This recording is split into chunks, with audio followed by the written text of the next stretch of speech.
हमारा सिर्फ एक मात्र लक्ष्य है, और वो लक्ष्य ये है कि जब तक तुम जिंदा हो, इस जीवन का पूरा पूरा फायदा उठा सको।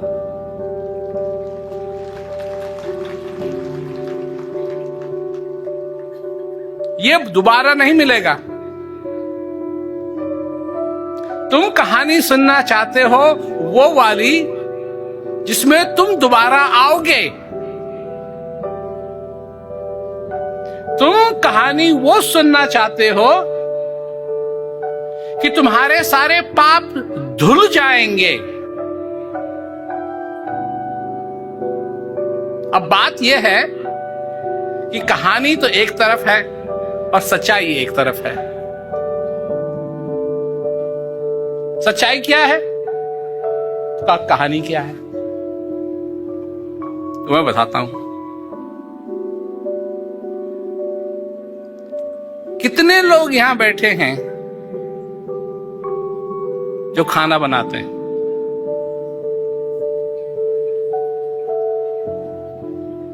अच्छा भी नहीं बनाते हैं, कोई बात नहीं, पर बनाते हैं,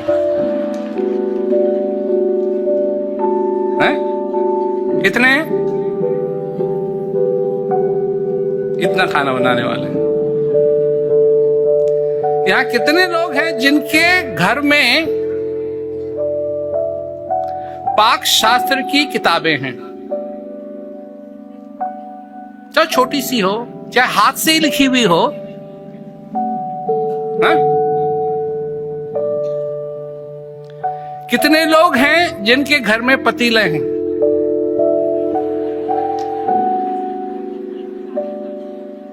और कितने लोग हैं जिनके घर में नमक है? और कितने लोग हैं जिनके घर में मिर्च है और गरम मसाला है? तो सुनो मेरी बात, कितने लोग हैं यहां जिनको भूख लगती है? और कोई नहीं उठा रहा है तो झूठ बोल रहा है।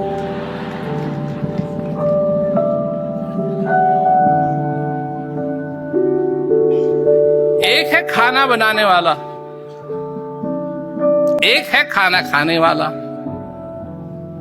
और खाना खाने वाला वो भी है जो खाना बनाता है, उसको भी भूख लगती है। एक है पाक शास्त्र लिखने वाला, उस पे किताब लिखने वाला, है कि नहीं? एक वो भी है जो बाजार जाके सब्जियां लाता है, नमक लाता है, मिर्च लाता है, वो सारी चीजें जो जिनसे खाना बनता है वो लाता है।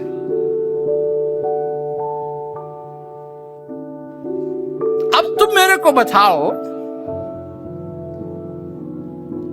कि सबसे इंपॉर्टेंट इन सब लोगों में से कौन है?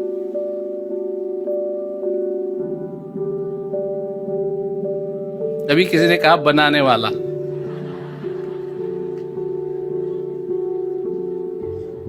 नहीं, यहां लोग बैठे हैं जो ये कह रहे हैं अपने से, मैं सुन सकता हूं कि खाने वाला सबसे है बड़ा, क्योंकि अगर खाने वाला नहीं है तो खाना बनाने वाला क्या करेगा? खाना बनाने वाला फिर भी बना सकता है।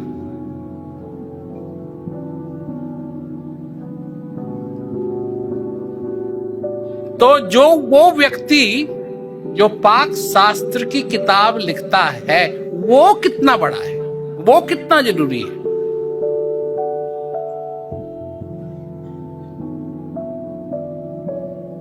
चुप हो गए? कितना जरूरी है? कितना जरूरी है? सबसे पहले व्यक्ति ने जिसने खाना बनाया होगा उसने किताब पढ़ के खाना बनाया। ये तो बाद में हुआ ना। और जिन जिन लोगों ने वो किताब पढ़ करके खाना बनाने की कोशिश की है, उनको अच्छी तरीके से मालूम है। और अगर टेलीविजन पे भी उन लोगों को देखो जो दिखा रहे हैं कैसे खाना बनाते हैं, तो वो कहते हैं नमक स्वाद अनुसार डालना चाहिए।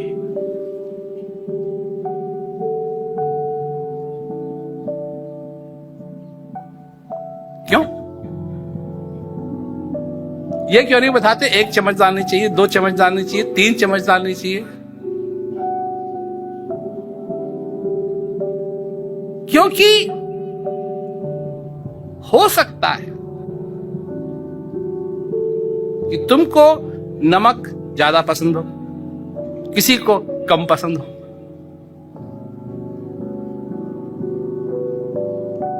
तो अब तक जिन जिन चीजों की मैंने चर्चा की है, इससे आप लोग सहमत हैं? हाँ या ना? चलो, सब नहीं होंगे।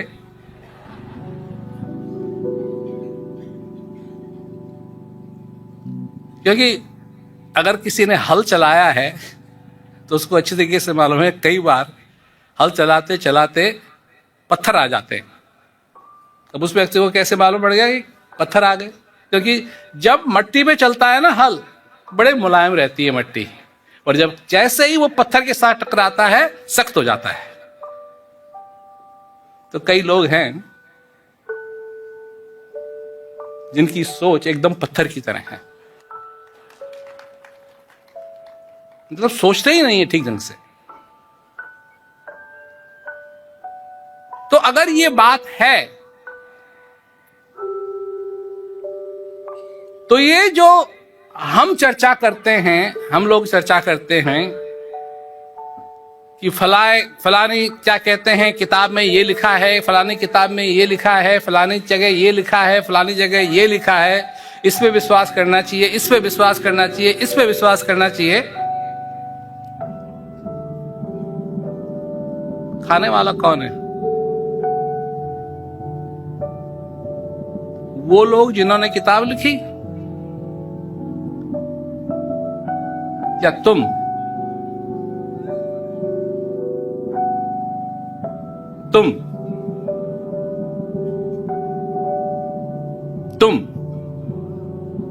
तुम हो खाने वाले।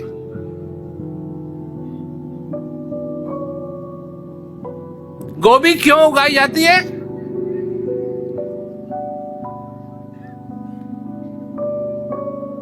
गोभी क्यों उगाई जाती है? ताकि तुम खा सको। आलू क्यों उगाए जाते हैं? ताकि तुम्हारी डायबिटीज और बढ़े। इसलिए कि तुम खा सको।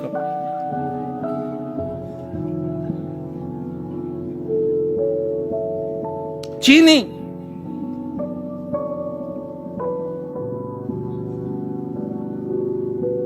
क्यों? तुम खा सको।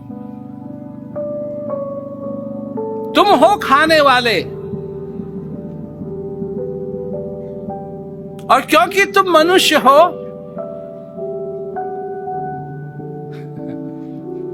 क्योंकि तुम मनुष्य हो, तुम यहां से नहीं खा सकते, तुम यहां से नहीं खा सकते, तुम यहां से नहीं खा सकते, तुम यहां से नहीं खा सकते। और जर्किन के बारे में मैं नहीं बताऊंगा।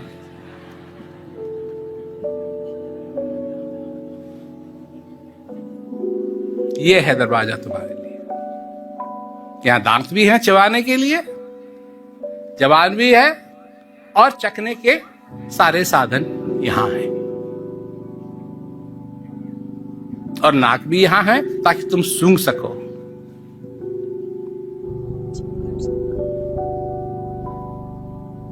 यहां जब जाएगा,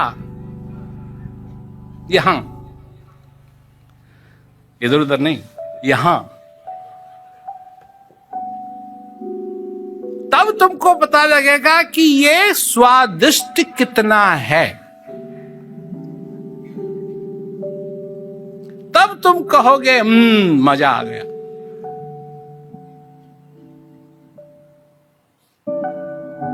आलू की सब्जी प्याज के साथ और गर्मा गर्म परोठा।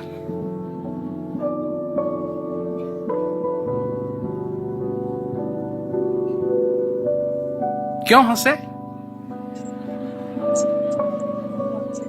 क्यों हंसे?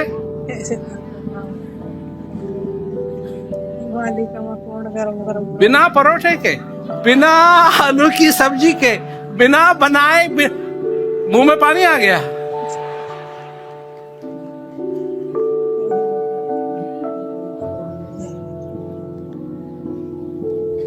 इस पानी आने को कहते हैं भक्ति।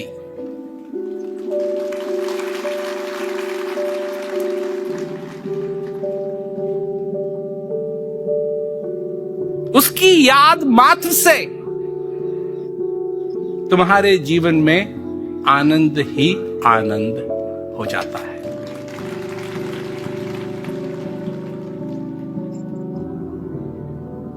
इसलिए और जहां तक बात है पाक शास्त्र की, उसको पढ़ सकते हैं पर खा नहीं सकते।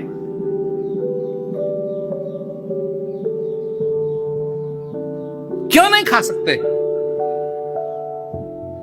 तो पाक शास्त्र है वो, उसमें सारे वर्णन है, कैसे खीर बनती है, कैसे परोठा बनता है, कैसे आलू की सब्जी बनती है, हैं? तो काय के लिए खा नहीं सकते? अगर किसी कागज के पन्ने पे सिर्फ ये लिखा हो कि आलू की सब्जी, तो वो आलू की सब्जी थोड़ी हो गई।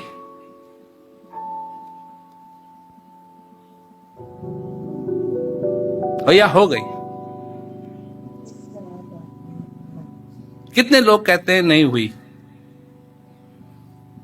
अगर तुम अपने घर में भूखे आओ और अपने धर्मपत्नी से पूछो खाना तैयार है, और वो कहे हाँ जी तैयार है, क्या क्या बनाया? उड़द की दाल बनाई, क्या कहते हैं, भिंडी की सब्जी बनाई, आलू की सब्जी बनाई, और परोस दूं? हाँ परोसो। थाली में सिर्फ कागज के टुकड़े रखे हुए हैं, उड़द की दाल, भिंडी की सब्जी, आलू की सब्जी, चटनी, अचार, सलाद, भात, परोठे, और वो ले आए तुम्हारे आगे, तो तुम तो बहुत ही खुश हो जाओगे। नहीं नहीं, क्यों नहीं?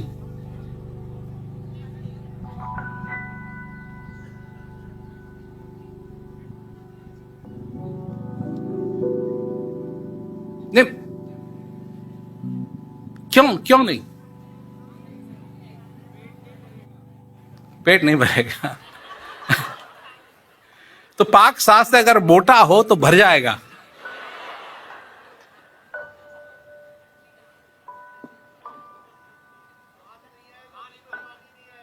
उड़द की दाल सिर्फ कागज पे लिखने से वो उड़द की दाल नहीं है।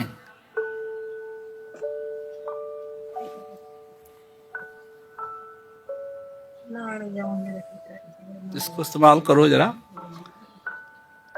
कागज के टुकड़े पे आलू की सब्जी लिखने से वो आलू की सब्जी नहीं है। कागज के टुकड़े पे भात लिखने से वो भात नहीं है।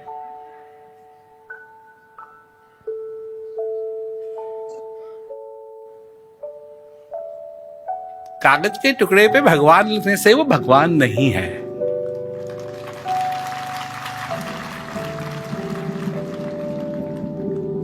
कहां है? कहां है?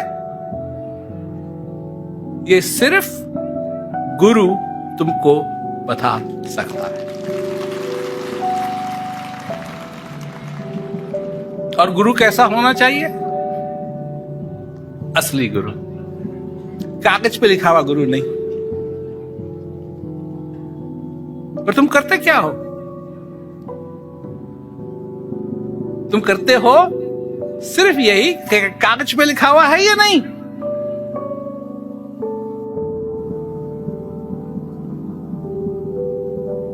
अभी मैं श्रीलंका से मलेशिया गया, वो भी कहानी अपने में अजीब कहानी है, क्योंकि बिल्कुल होली के एक दिन पहले की बात। हो सकता है कि भगवान राम भी श्रीलंका से एक दिन पहले ही चले हों अयोध्या के लिए, तो हम तो थे श्रीलंका में। तो पहुंचे वापस मलेशिया, तो वहां पासपोर्ट देखते हैं, फिर कैमरे से फोटो लेते हैं, फिर फिंगरप्रिंट लेते हैं, और फिर उसने थक थक थक लगाया। तो वहां जो आदमी खड़ा हुआ था हमको लेने के लिए, मैंने कहा ये सब कुछ इसलिए हो रहा है ताकि ये साबित हो जाए कि मैं हूं।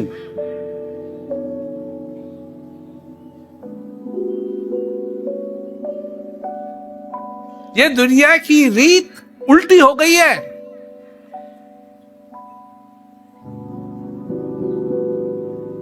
एक कागज का टुकड़ा ये साबित करता है कि तुम हो।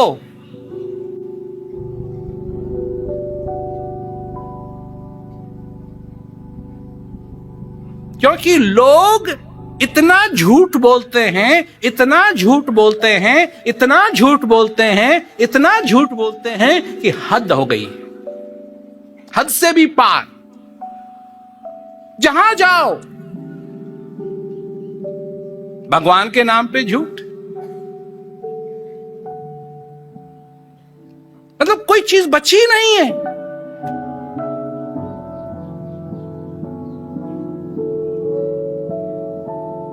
कोई चीज बची नहीं है। अभी वो एक्सीडेंट हुआ हवाई जहाज का, क्या उन लोगों को मालूम नहीं था क्या हुआ? बड़ी अच्छी तरीके से मालूम था, बड़ी अच्छी तरीके से मालूम था। तो किसी को बताया? क्यों? टेबल के ऊपर बैठ करके हर रोज मेरे को मालूम है कि चर्चा होती थी वहां। क्या कहेंगे, कैसे कहेंगे? तो लोग वहां वो भी थे जो रिप्रेजेंट कर रहे थे, और पैसे ज्यादा देने पड़ेंगे अगर ये कहा कि किसकी गलती है।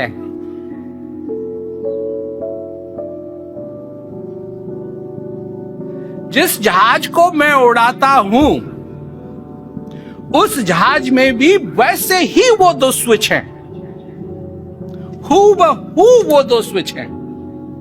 जहां है वही है 787 में, और वही है गल्फ स्ट्रीम में। और जो वो करते हैं वो वही करते हैं जो 787 में होता है।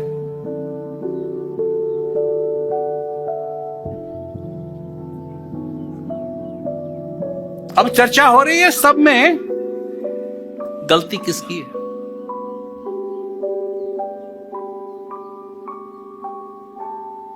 भगवान कृष्ण को, जो विष्णु के अवतार थे, कोई ना कोई तो चाहिए था जिसके ऊपर वो कह सकें गलती इसकी है, और वो निकला दुर्योधन।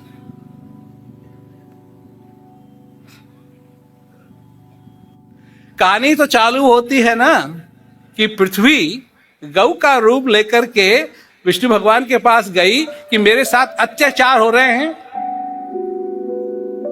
मेरे को बचाओ।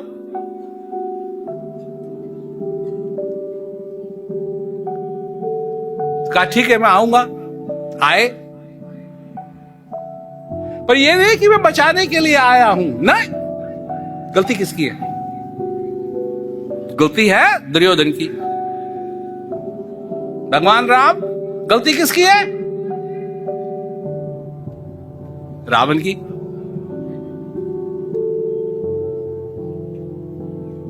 गलती किसकी है?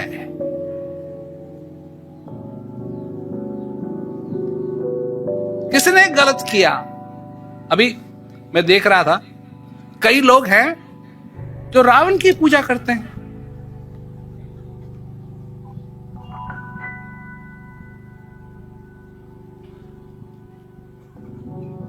जो रावण की पूजा करते हैं, क्यों करते हैं? कि वो बहुत पढ़ा लिखा था। अरे पढ़ा लिखा था तो कहीं उसने ये नहीं सीखा कि किसी दूसरे की बीवी को चोरी नहीं करना चाहिए?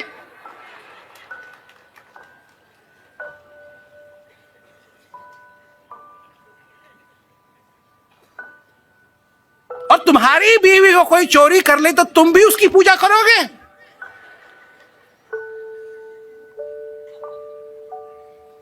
नहीं, सच्ची में ये उल्टा खेल नहीं है तो क्या है?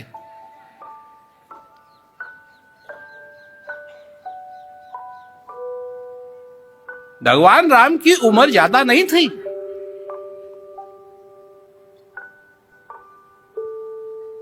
और उन्होंने अपनी शक्ति से, अपने बल से, अपने निश्चय से जो लोग गलत काम कर रहे थे, ऋषियों को परेशान कर रहे थे, उनको मारा।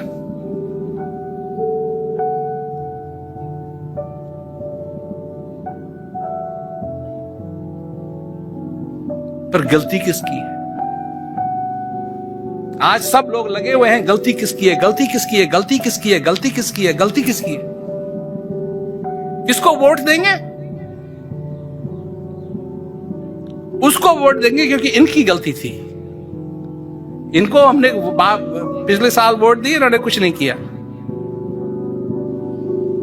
गलती किसकी है, गलती किसकी है, गलती किसकी है, गलती किसकी है? वही गलती की उंगली अपने ऊपर लगा के देखो।